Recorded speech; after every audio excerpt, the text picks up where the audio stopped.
নমস্কার বন্ধুরা, গরমের একটি অতি জনপ্রিয় ফুল হচ্ছে বেলি আর জুঁই ফুল।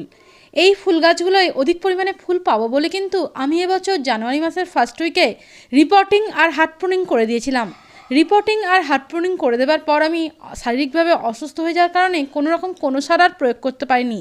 তাতেও গাছগুলোর গ্রোথ কত সুন্দর হয়েছে দেখতেই পাচ্ছেন।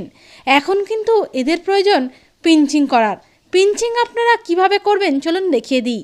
উপরের দিকে যে ডগাটা দেখছেন সেটাকেই জাস্ট 2 আঙুলের নখ দিয়ে কেটে দেবেন, আর কোনো কিছু ইউজ করতে হবে না। এই ডগাগুলো কিন্তু খুব কচি হয়, এই রকমভাবে কেটে দেবেন, আবার নতুন নতুন ব্রাঞ্চ বার হবে। আর নিয়মিত যে কোনো তরল সার কিন্তু প্রয়োগ করবেন, আর 15 দিন অন্তর একবার করে জৈব মিক্সার প্রয়োগ করবেন, তাহলে কিন্তু বেলি ফুল গাছে অধিক পরিমাণে ফুল ফুটবে। বেলি ফুল গাছের সম্পূর্ণ পরিচর্যা নিয়ে রিপোর্টিং হার্ট প্রুনিং কীভাবে করবেন জানতে চাইলে একবার আমার চ্যানেলে যাবেন এবং প্লেলিস্টে গিয়ে দেখে নেবেন। ভালো থাকবেন, গাছ বাঁচাবেন। Happy garden.